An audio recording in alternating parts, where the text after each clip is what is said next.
welcome to All Steelers Talk, your home for everything Pittsburgh Steelers, presented by allsteelers.com. What is up, Steelers Nation? Thank you so much for jumping on with me. We're going to live stream it up here at All Steelers Talk. Make sure to subscribe to us on YouTube, youtube.com/All Steelers Talk, and check us out anywhere you get your podcast. We're talking about TJ Watt, Mike Tomlin, Najee Harris, Mason Cole, all the injuries and the great news that has followed for the Pittsburgh Steelers. Everything seems to be optimistic, and TJ Watt, let me tell you, is an absolute superhuman. Not only returning at some point this season from a torn pectoral muscle, but surpassing his brother. Everybody believed, oh, the impossible could happen. He could do what JJ did. And you want to know what he said? He said, no, we're going to do more than what JJ did. And we're going to come back without surgery, possibly sooner.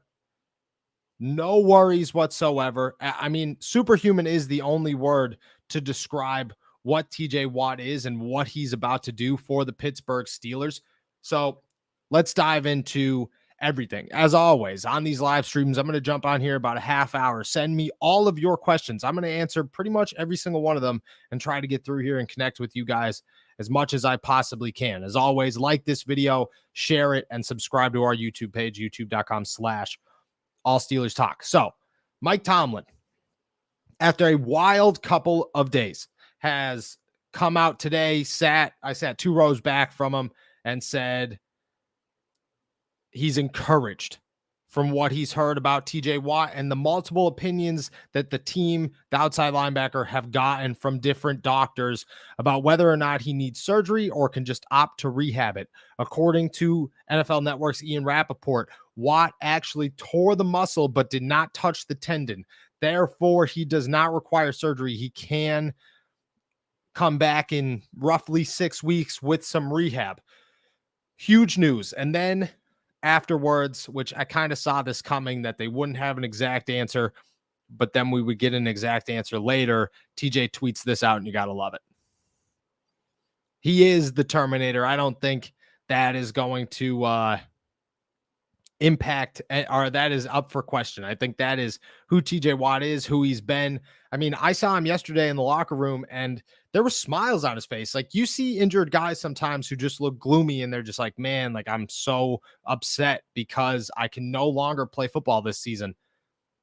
You didn't see that in TJ Watt. You saw a guy who knew that he got good news, which was huge. It's that Black Air Force One energy that the Pittsburgh Steelers needed. So what's realistic here for TJ Watt and for the team? Was it really the injury? It definitely is. It definitely is a real injury. From what I've heard, it was a nasty tear. Obviously, pec muscles are crazy. The second that you tear them, your entire chest turns black. It's very nasty. 6 weeks. Is that realistic? I'll say this. The fact that Mike Tomlin didn't say that they are definitely putting him on IR means that maybe it's 6 weeks, but maybe it's quicker. They're kind of just going to wait and see. Do I expect him to come back faster than that 4-week injury or IR date? No, I think that's a little bit unrealistic. At that point, you're just pushing the odds. You're trying to, as Mike Tomlin said, at some point you got to yell heal instead of sick him. TJ Watt's going to try to get out here as fast as humanly possible. He's going to try to beat every odd. He's going to work harder than anybody out there because, as we all know, that's who TJ Watt is. At some point, the Steelers and their doctors especially are going to say, yo, you got to take a step back. You got to relax. We will get you out here. Don't rush anything. That's how they're going to handle this. I would say that realistically right now, TJ Watt's looking at that 6-week to 8-week mark. And I think depending on the Pittsburgh Steelers defense and how well they could hold it together, it could be longer rather than shorter. Because look at it like this. And I think this is what's being overlooked in this whole situation. TJ Watt is the biggest piece to the Pittsburgh Steelers defense, obviously, possibly the biggest piece to the Pittsburgh Steelers as a whole. But that defense looked damn good against the Cincinnati Bengals in the season opener. damn good. And it was way more than TJ Watt. Minka Fitzpatrick might have made an early case for Defensive Player of the Year. Alex Highsmith said, hey, look it, I get that everybody's going to pay attention to TJ Watt, but this is my year to break out too. We're going to have two dominant outside linebackers. And the Pittsburgh Steelers would love to have two dominant outside linebackers in. Would love to. But they're set up right now where that defense might be good enough to hold strong while they wait for TJ to return. Think about it. Malik Reed is no joke. He's no slum. You're looking at this and saying he's going to start. He's got 13 sacks in the last 2 seasons, plenty of starting experience over at Denver. And I mentioned this on this channel plenty of times. Malik Reed is a dude that everybody describes as a dog. When you're talking about Malik Reed, he's a dog.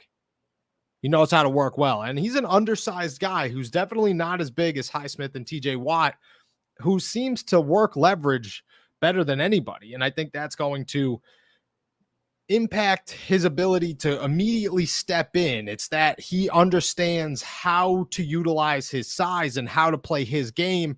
So he doesn't really have to make huge adjustments. It's not, oh, we're switching schemes, I got to learn the defense, blah, blah, blah. You're playing outside linebacker in the Pittsburgh Steelers. You have one objective, and that is to get to the quarterback at all costs. Jameer Jones, iffy. But from what I've heard, from what I've seen, and from what everybody, including Mike Tomlin, has told me, there's been some significant upgrades and some significant step forwards in his play, enough that you have to feel okay about him stepping in and playing 25 snaps a game. It doesn't have to be a ton of snaps, but if you could get 20 to 25 snaps from Jameer Jones and Malik Reed plays quality football, you're looking at this and you're feeling pretty okay about that rotation, as long as Alex Highsmith continues to have the games that he had in week 1. And he doesn't have to have a 3-sack, force a fumble day. He just has to get to the quarterback. He's got to pressure the quarterback a lot. He's got to collapse pockets. He's got to be a run stuffer. He's got to be a dominant outside linebacker. You don't have to have 22 and a half sacks to be a dominant outside linebacker. He'll be just fine. So you look at that. Then you look at Cam Hayward. You look at the fact that DeMarvin Leal has already made a name for himself. Devin Bush and Miles Jack have played well in that first week. The secondary looks incredible for a bunch of guys that people have slept on all summer long. If the defense is playing well and the Pittsburgh Steelers are winning games, there is zero reason to rush TJ Watt back from an injury sooner than he is ready, sooner than he is 100% ready. Because at that point, you're looking at week 7. If you're looking at week 10, there's no difference. If you're in the playoff hunt in week 7, chances are you're in the playoff hunt in week 10. At that point, TJ's got 3 more weeks to heal his body from a serious injury, lower the risk of re-injuring himself, and probably coming back here at a higher rate, at closer to 100 than he would be if you rushed him back in 6 weeks. So do I expect TJ Watt to be back in 6 weeks? I'm not going to say no. What I am going to say is I do not feel confident. Let's say that. I do not feel confident that he will be back in 6 weeks. I think it's going to be a little bit longer, just because they have that security blanket. They have that extra cushion that this happened in week 1. They're not rushed by no means. This is when TJ is ready. TJ is ready. And besides that, they will take everything with a grain of salt and they will slowly work their way in. As we're talking here, the Pittsburgh Steelers have signed Ryan Anderson, outside linebacker, and tight end Rodney Williams to their practice squad. They've also released tight end Justin Riggs and wide receiver Jaquari Robertson. News, I think Ryan Anderson is a good way to transition here. You're going to look at replacements for TJ Watt. This is how I see this playing out. TJ Watt's going to go on IR. I would expect him to go on IR by the end of the week. Ryan Anderson gets a call up on game days. I think you're allowed to elevate guys 4 times. So he'll get a call up on game days. If TJ goes to the IR, he might get a call up permanently for the time being. It's a good name. He's a former 2nd-round pick for the Washington Commanders. Has played 52 games, 56 games or something like that. Has 6 sacks, 15 tackles, or 15 quarterback hits.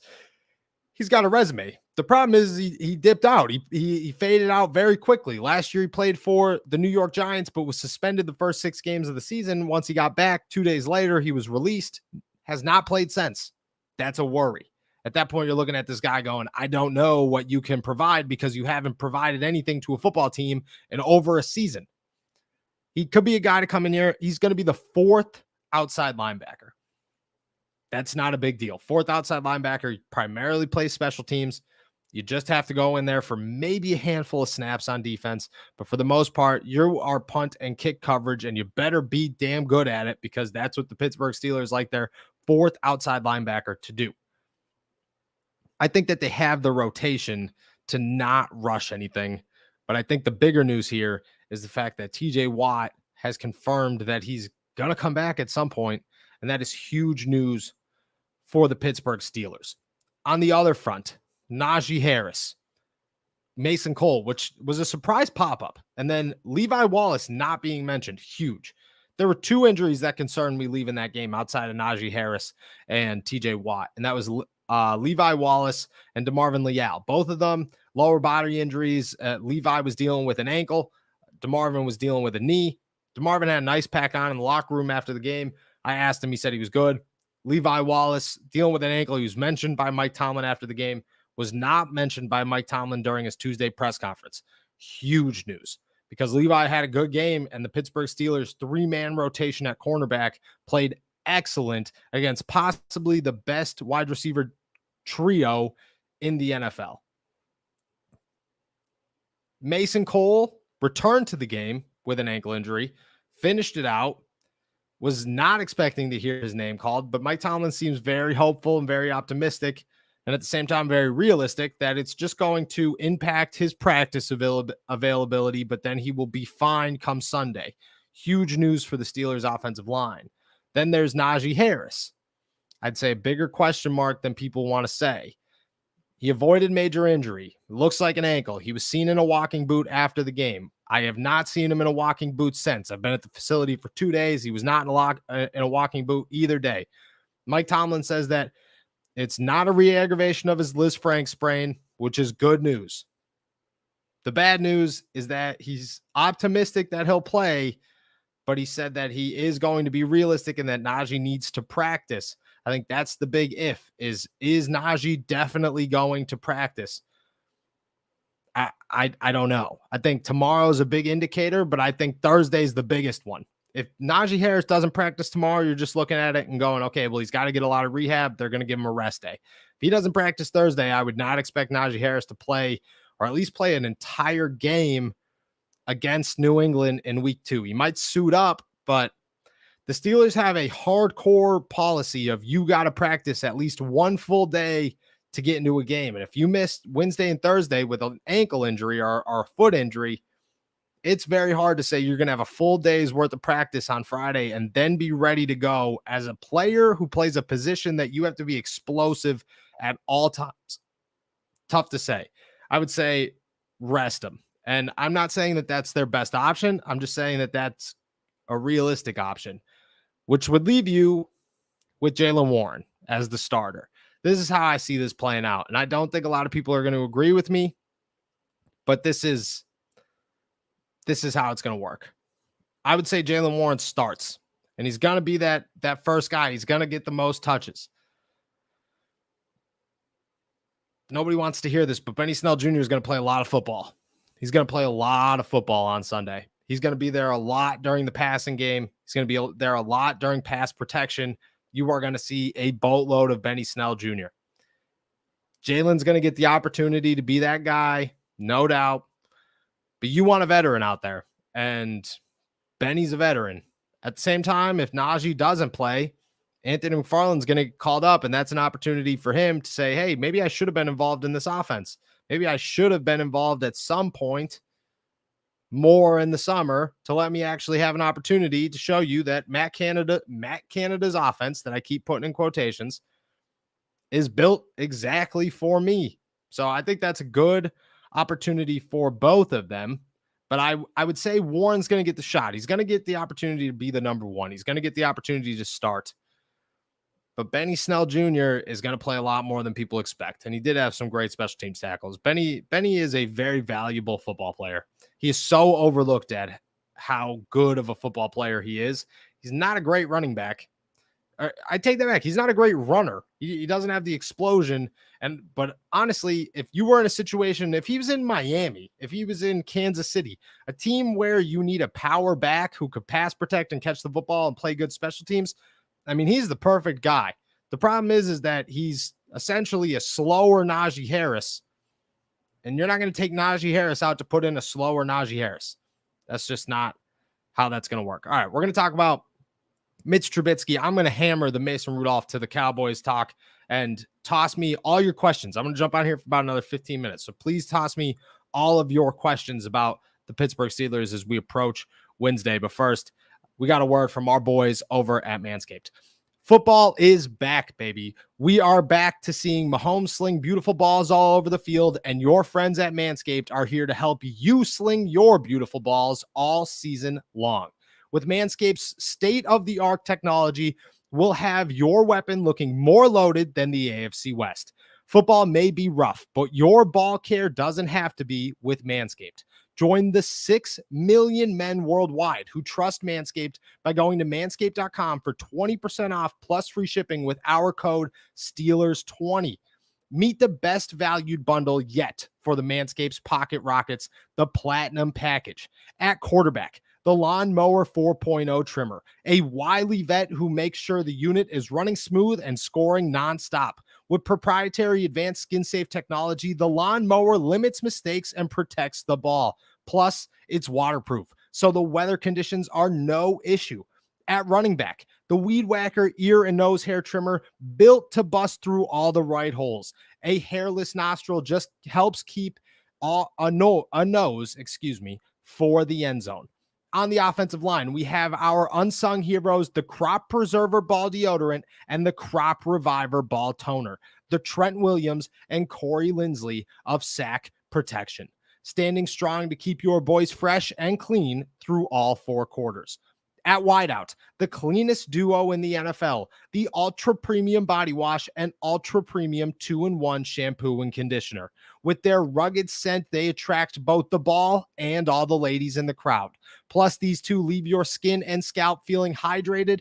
That means more plays on the field and less water breaks. At tight end, the product that makes your end look tight. Manscaped's anti-chafing boxer briefs, a dedicated jewel pouch to increase ball handling, and a cool, steady vibe thanks to their moisture-wicking fabric. On defense, there's only one thing you need, the aluminum-free ultra-premium deodorant. With refined cologne quality fragrance, it keeps sweat and locker room scents from making any ground. Plus, it dries clear, so the opponent won't even know what hit them. To top it all off, we even threw the best coach in the league, the Shed Travel Bag, as a free bonus. Built to hold the team together, this travel size bag has a fumble-resistant zipper. This has got to be a Super Bowl winning roster, but don't take my word for it. Go to manscaped.com and get 20% off plus free shipping with our code STEELERS20. That's 20% off with free shipping at manscaped.com when you use our code STEELERS20. Manscaped, for turning your player into an MVP. All right, we're back. Going to talk a lot of Mason Rudolph. Everybody else, I just kind of hope more people toss me questions, but toss me your questions. We're going to break down everything. I will say that Mike Tomlin talked about pretty much every single player possible today. So there's got to be plenty of notes, tidbits. I mean, everything. I thought a lot of it came out. Mike Tomlin had a great press conference. Also, I'm very shocked nobody's brought up Jaylen Warren not urinating down his leg. Probably the best Mike Tomlin quote of all time. Easy. That should be in the next Manscaped read, for being honest. Do I think Kenny Pickett plays in any games this season? I do not. I think Mitchell Trubisky didn't look great, but I don't think he looked bad against the Cincinnati Bengals. I think that a big part of it, let's break this down into 2 parts. Part 1, you got to put some blame on Mitch. Obviously, there were a couple of plays. The George Pickens deep ball that would have been the easiest touchdown of all season, and you threw it out of bounds. Terrible play. And then the play before where Pickens was running an out route, Mitch throws it 4 yards too far out of bounds. He's got to dive for it, and he isn't able to grab it on Mitch Trubisky. There was a couple of those. You saw the athleticism, but at the same time, you saw the inaccuracies. That's who Mitch Trubisky is. I've been trying to pound that all summer long. You get 80% really good Mitchell Trubisky, which isn't an MVP quality quarterback, but he's still a starter quality quarterback. And then you get 20%. Oh my gosh, this guy needs to sit down and you need to put somebody else in there. I just don't know what side you're going to get all the time. And I think that's the issue. The other part of this is the fact that it is very hard to execute an offense when you are unable to run the football. And the Pittsburgh Steelers continue to be unable to run the football. When Chase Claypool is your leading running back, you cannot have a successful day on offense. They need to fix the ground game. I don't expect them to. That's the problem. I just don't think that's going to happen for at least a couple of weeks, because the offensive line looked much better than I expected them to, but they still looked absolutely terrible in the running game. And I'm kind of, good to see the boys gelling. I agree. But when it comes to the offensive line, they gelled a little bit. They took a step forward, a big enough step where you're like, oh, okay, this is the first time I've seen progress. They got to keep moving. You got to be able to run the football. That's going to change a lot. Why not throw over the middle of the field? This is a great question. There's a couple of reasons here. One, I think a little bit of it was Cincinnati. Cincinnati loves to play too high. They played too high all season last year against Pittsburgh. I think that put a little bit of pressure on how Matt Canada formatted his game. At the same time, I agree with you that they should have thrown over the field. They have to find over the middle. They have to find the right play calls to do so, which goes back to Matt Canada. I was not very impressed with Matt Canada's offense. You need Pat Freiermuth over the middle, much more. You need Chase Claypool over the middle, much more. You need George Pickens over the middle. George Pickens got his reps in. You want to know what he did every time? He ran straight down the field to not get the ball thrown to him. Doesn't make any sense. Deontay Johnson doesn't work well over the middle. He's an outside guy, and that's fine. You want that. But you have so many guys that work well on the inside, and Matt Canada refuses to do that. I agree. I don't think that it was a great day for Matt Canada. Do I expect it to be better? Do I expect the play calling to be better? Let's look at it like this, okay? I've watched, talked to, examined Matt Canada and his offense for 2 seasons. And what I've seen is that there are a lot of excuses on why things don't work well. At the end of the day, you as an offensive coordinator should be able to adjust your offense to the players in it. He should have adjusted his offense last year to let Ben Roethlisberger have the best offensive game plan possible. He didn't. He just kept using the excuse, and everybody around him kept using the excuse that this is tough to put a Matt Canada offense in because of Ben Roethlisberger. Well, a great offensive coordinator would have put a Ben Roethlisberger offense in for Ben Roethlisberger. This year, you're looking at Mitch Trubisky, and there's a couple of things that stood out. Over the field was a big one. The fact that George Pickens ran one route essentially was another one. The third one, you wanted a mobile quarterback. Everybody wanted a mobile quarterback. Mitch Trubisky's as mobile as it gets. Why are they not utilizing his legs? You're in the red zone 3 times, and 3 times you decide not to let Mitch Trubisky try to run the football? That doesn't make any sense to me. I do expect that to be added into the playbook. I have zero confidence, I would say very low confidence, that Matt Canada makes any adjustments that seem positive. He's got the tools around him. He's not a good offensive coordinator. I'm going to continue to hammer that because it's very true.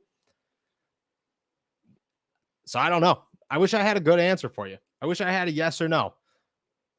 But from what I've seen, Matt Canada's got no more excuses left. He's got everything he's been asking for. He just doesn't utilize it well at all. Why was your only end around option Chase Claypool? Why not George Pickens? Why not Gunnar Olszewski?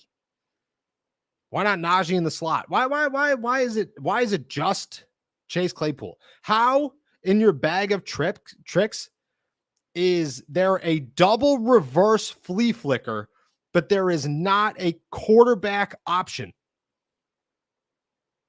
Don't get that one. I don't get that one at all. So I would say no, but we'll see. We're definitely going to see.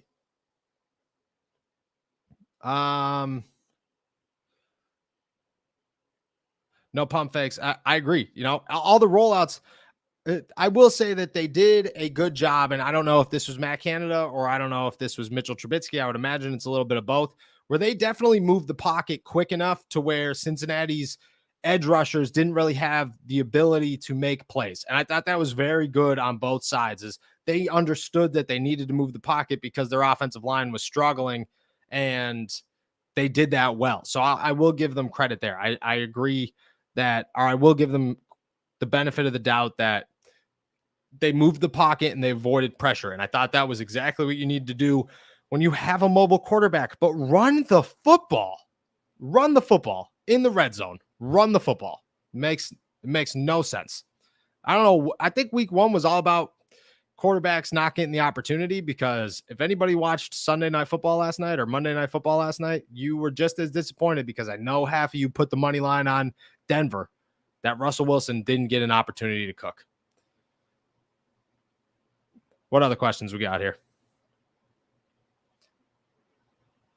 I personally think that I agree with you here. I agree with you 100%. Do I question Mitch Trubisky's accuracy? Yeah, definitely. At times. Definitely. But I think it shows. You saw it on the George pick. I don't even know if it's accuracy. Sometimes it's accuracy, but you know, all quarterbacks have their bad throws.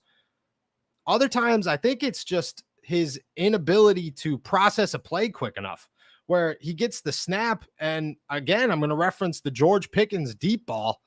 The first immediate thought was, I'm just going to throw it out of bounds. Where if you waited a half a second longer, Mitch Trubisky's got a wide open George Pickens streaking down the field. I just think his reads are late. I think he doesn't process plays well all the time.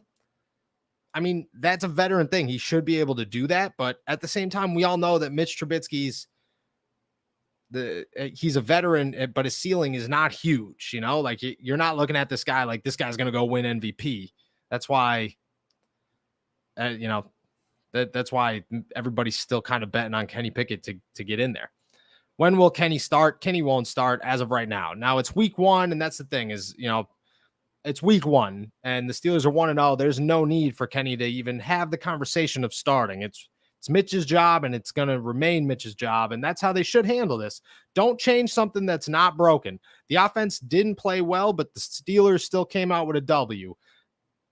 That's a positive. You head into week 2 against a pretty bad New England team. You evaluated after week 2, and then you do the same thing after week 3 and week 4.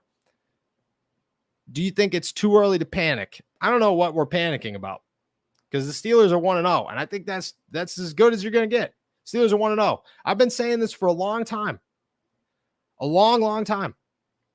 The Pittsburgh Steelers right now are built to where if they had a better, I guess right now, a better offensive coordinator, you can't even say bad offensive line because their offensive line played good enough. But if they had a run game, a good offensive line, and a good offensive coordinator, this team would be in consideration for a Super Bowl. That's how good their defense is. And they're going to remain that good. I don't think it's too early to panic. I think this is a team that has the opportunity to figure it out offensively because of how good their defense is. So that optimism. Think optimistically. I like this question. Do you think Alex Highsmith steps up, and how many sacks do you think he'll get this season? I'm going to put the over-under on 12, and I'm going to feel okay about the over, but I'm very interested to see week 2. I think that's a better way to answer this. Is week 2, no TJ Watt. Sorry, I'm trying to read the comments and talk to you guys at the same time. No TJ Watt. Week 2, New England Patriots. they're going to focus on Alex Highsmith more than they're going to focus on Malik Reed. How good can Malik Reed play plays a big influence on how well Alex Highsmith's season continues to be. Because if you could just double team Alex Highsmith all season long and not have to worry about Malik Reed, his season's going to go on the decline really quick. If you have to worry about Malik Reed because Malik Reed has a good game or continues to play well or does play well, Alex Highsmith could have 15 sacks this season, and you could be very excited about what Alex Highsmith has to offer this football team. I would feel really good about Alex Highsmith right now. But again, I think a lot of it comes into this week. How well can Malik Reed and Jameer Jones play? Any word on Calvin Austin? Nothing yet. He's out till at least week 4. We'll evaluate after week 4. Liz Frank injuries with wide receivers, especially guys that are just super fast, iffy. I would say it's a very slow progression for Calvin Austin, but we'll talk about that in week 4 a little bit. I did see all those fantasy points. I was one of the people that drafted the Pittsburgh Steelers defense in one of my fantasy leagues. Made up for Cam Akers. So let me tell you that. Made up for Cam Akers. Do you think the Steelers bring back Mike Munchak as an offensive line coach? I think Pat Myers right now made the offensive line look better than they've looked in 3 years in one game. So I like it. A lot of Malik Reed praise. I agree 100%. Where's Levi Wallace? I thought Akella Witherspoon played phenomenal. I thought Cam Sutton played phenomenal as well. And then Levi Wallace played well too. Levi got hurt with an ankle in the second half in week 1, didn't return. So if that's what you mean by that, he's dealing with an injury, but that injury should be all good. He should be back for week 2 and healthy. I think that 3-man rotation looked really, really good.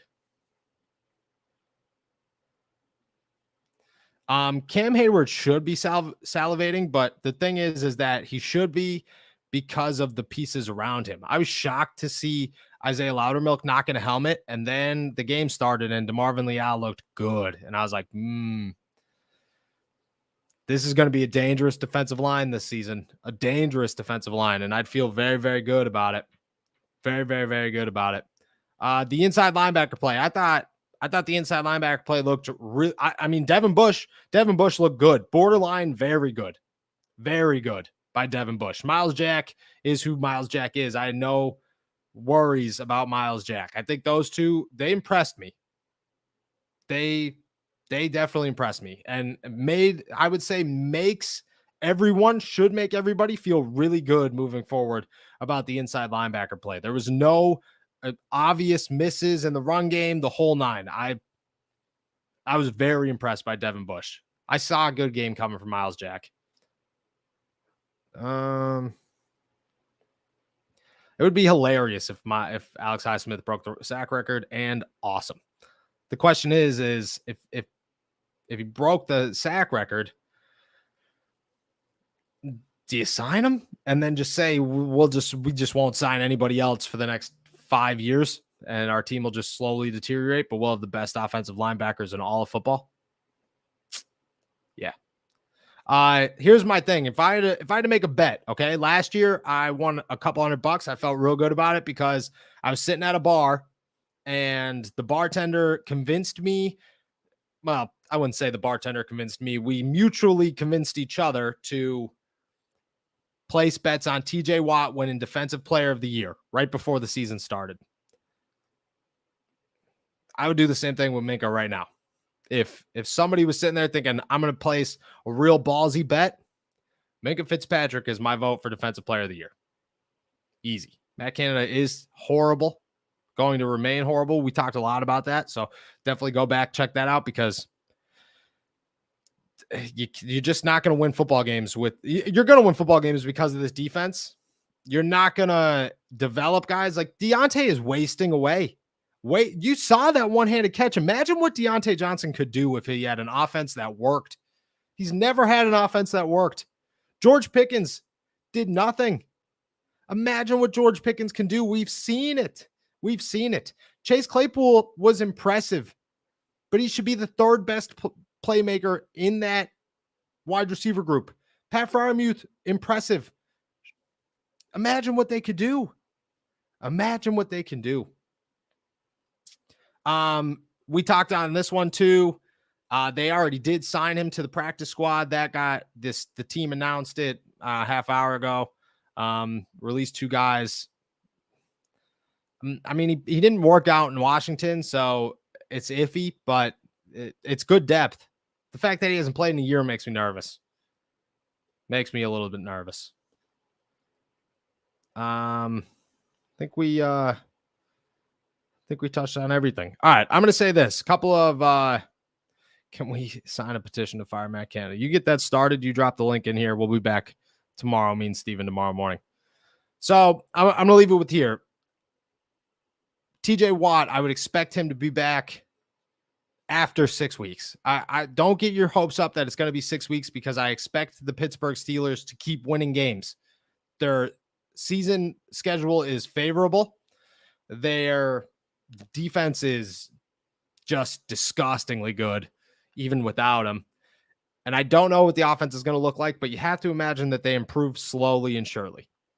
If they continue to win, plus they have depth in Malik Reed, who I trust as a starter, there's no need to rush TJ back. He will be back this season, but if you're looking at this and you're saying they need to have him back by week 7, I would say week 10. Start thinking week 10, week 12. Don't push it, because if you're in playoff contention in week 7, you're going to remain in the playoff hunt in week 10. That's the landmark I'd be looking for. Besides that, Matt Canada remains Matt Canada. Nothing you could do about it. Najee Harris, I wouldn't say he's 100% to go on Sunday, and I think tomorrow will play a huge, huge role in whether or not he actually gets a helmet. Thursday will play a huge role, because I don't expect him to be full participant tomorrow. Thursday, if he's a full participant, he's going to play.